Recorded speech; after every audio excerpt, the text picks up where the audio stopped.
Well, what's up, ladies and gentlemen? Welcome to our Ascendant Lord in the 8th house series.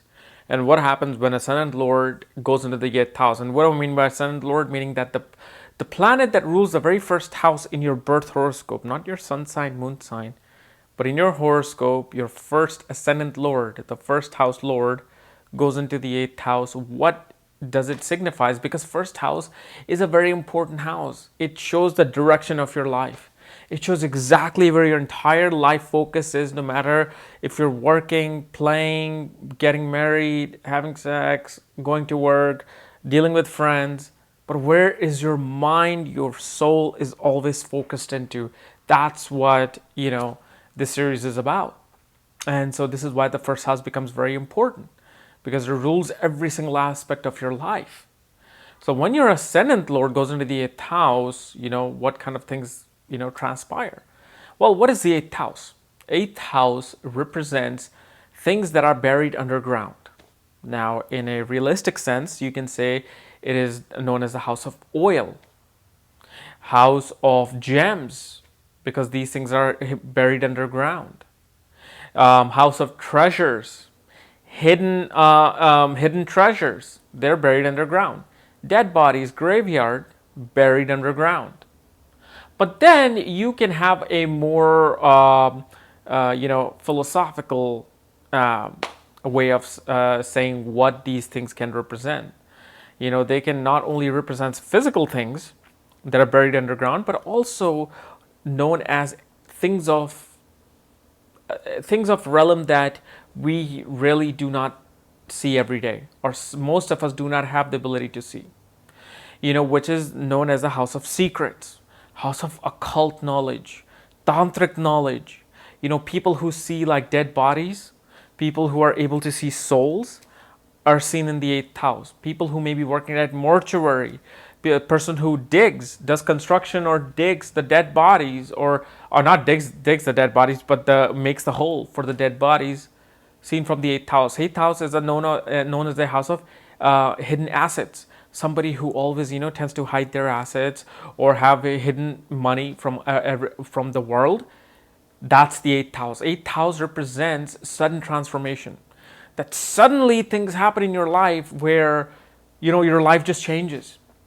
Like you didn't plan on getting married, and within a week your parents make you get married. You didn't plan to get surgery, but suddenly you go to a doctor and they say, no, you need to get a heart surgery right now. And suddenly you're in the emergency ward getting a heart surgery. So it's sudden events, surgeries, accidents, because accidents doesn't really happen. Oh, my accident is coming tomorrow. No, accident happened out of nowhere. You don't realize it happened when it happens. So it's all of this, very transformative, sudden, secretive things that, are conjuring up in the 8th house. This is why it is the most malefic house. It's part of the Dushtana house and also the Marka house. Dushtana meaning it's one of the most, the evil houses.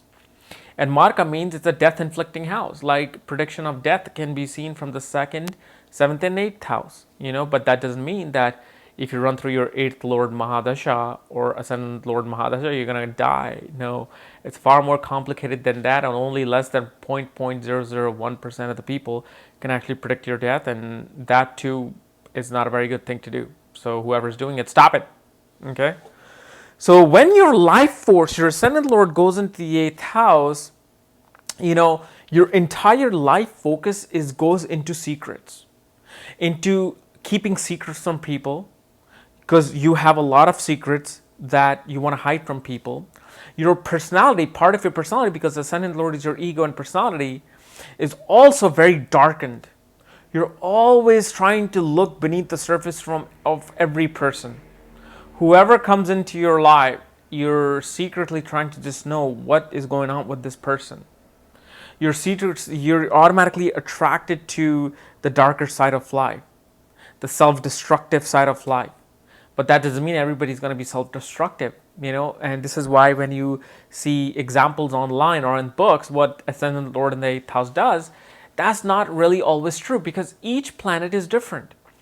Each zodiac sign is ruled by a certain planet. So if you have Aries ascendant, Mars rules your first house. So if Mars is in the eighth house, is different versus Moon in the eighth house versus, you have a Gemini ascendant. Mercury rules Gemini. Mercury goes into this eighth house. That's different. So you have to look at what ascendant is really ruling your sign, and based on that, you should actually look at what's happening with your life force. But basically, majority of it will be somebody who works for government and keeps secrets for government, somebody who naturally from early on was involved in occult secrets, from astrology to tantric science to occult mysticism, any kind of thing, tarot cards, numerology, everything that the world thinks is a taboo. From early on, or by your family member, you might be involved in these things. Okay, and since the first house represents health and it goes into the eighth house, it shows a lot of dramatic events in life that happen where you're in a hospital constantly, you're sick constantly. If your first lord also rules the second house as well, or the 12th house, it shows somebody who may have a weak eyes from the beginning. So you have to look at each different planet. So if Sun goes into the eighth house, that is actually a very good thing, because Sun, what is it? Sun is a illuminating ball. Sun illuminates everything. So when Sun as the ascendant lord goes into the eighth house, first of all, it's exalted. It's at its maximum dignity. And when it goes into the eighth house, you're able to see all your hidden enemies. You're able to see all the things that are happening that are hidden from you. You can have a natural inclination towards, having these premonitions that, oh, I shouldn't go here, I should go there, because there I might get into an accident, there I might win a lottery. So when Sun goes into the eighth house, you're part of your personality, your ego goes into discovering secrets.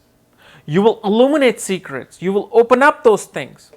You will be very good at managing other people's wealth, and you'll be very good at managing wealth of your spouse, as in joint assets. You'll have a very highly status of in-laws in your life. Your in-laws could be, your father-in-law could be in the government.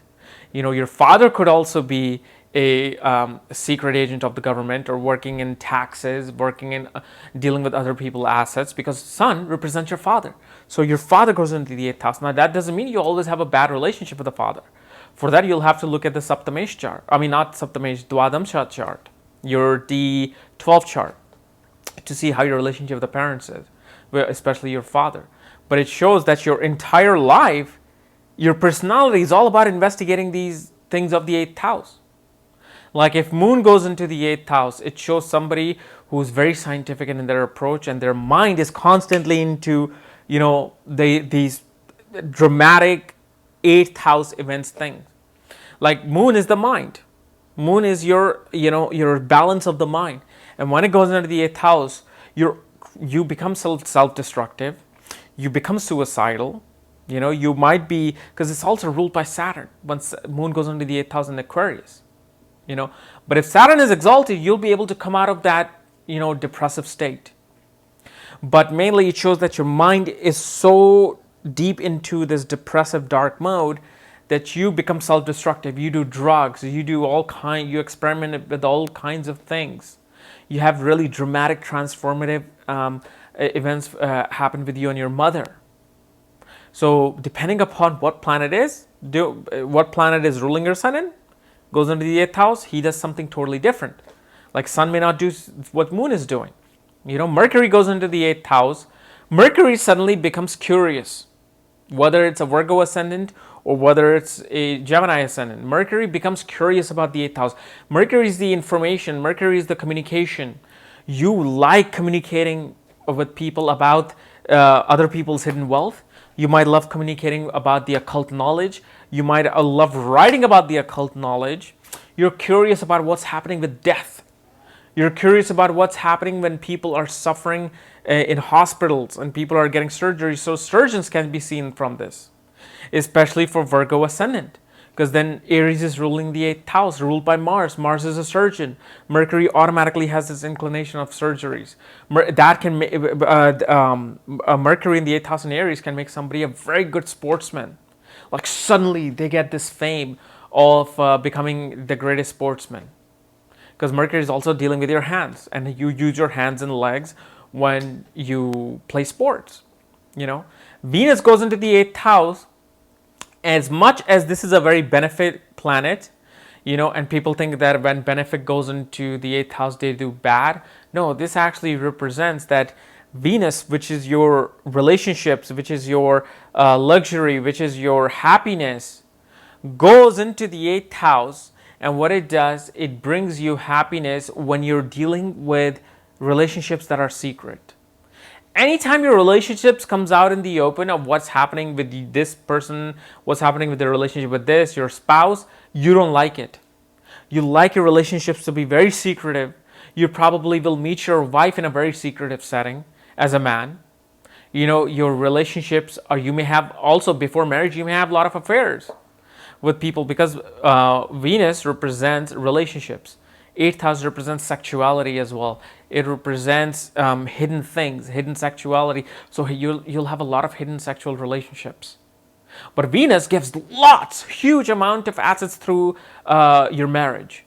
Through your in-laws, you'll get a lot of dowry. Yeah, through your wife, you may get sudden, you know, a lot of joint assets. Venus can bring you sudden, like within Venus's Mahadacha, you'll get this sudden urge to be creative. Like as a Libra ascendant, if Venus goes into the 8th house, Venus is in its own sign. You know, Venus shows a lot of hidden treasures through marriage, a lot of comforts through marriage. You know, when Venus goes into Sagittarius in the 8th house, shows tremendous love for hidden philosophy, shows hidden love for this natural occult talent. You become a natural healer as well. You have this healing ability to heal people through your love. And it also gives psychic premonitions. Moon and Venus in the 8th house can give psychic premonitions. You know, when let's say Saturn goes into the 8th house. When Saturn goes into the 8th house, it can show somebody who actually works in hidden secrets of the government. They arrange all these secrets of the government and they keep it themselves. They have a lot of hidden assets. Because as a Capricorn ascendant, Saturn rules the 2nd house and the 1st house. So it not only rules you, but the wealth. And in the 8th house, it can show wealth through father, wealth through family, and a lot of hidden family assets. And it also shows natural inclination towards the dark world, towards occult world, towards, you know, dealing with a lot of turmoils of the occult world. You will suffer through that. Some people, you know, like some people can see ghosts. Some people see these things that are, you know, not able to see with other people, and it disturbs them. Because Saturn is supposed to be fear and anxiety. And in the 8th house of fear and anxiety, Saturn can amplify that. Where these people, when Saturn goes into the 8th house, makes them very fearful of the darkness, very fearful of all these things. But the way to recover from it is that you got to know that there is a reason why you are seeing these things. You need to go out there, explore that more, because from that, from Saturn ruling your 8th house, you will be able to come out and start actually healing these entities that need your help. See, Saturn is about helping people, especially helping the unprivileged, people who are handicapped, people who are stuck, people who are not able to help themselves. When a spirit is lost, spirit looks for help. And because Saturn is in the 8th house as your ascendant lord, you have this special aura that invites certain of these entities towards you, and you may think that they're trying to haunt you. No, they just need your help, and you help them. Whether you go to a temple, get a priest to help whoever these souls are around you, or you dive into the occult yourself.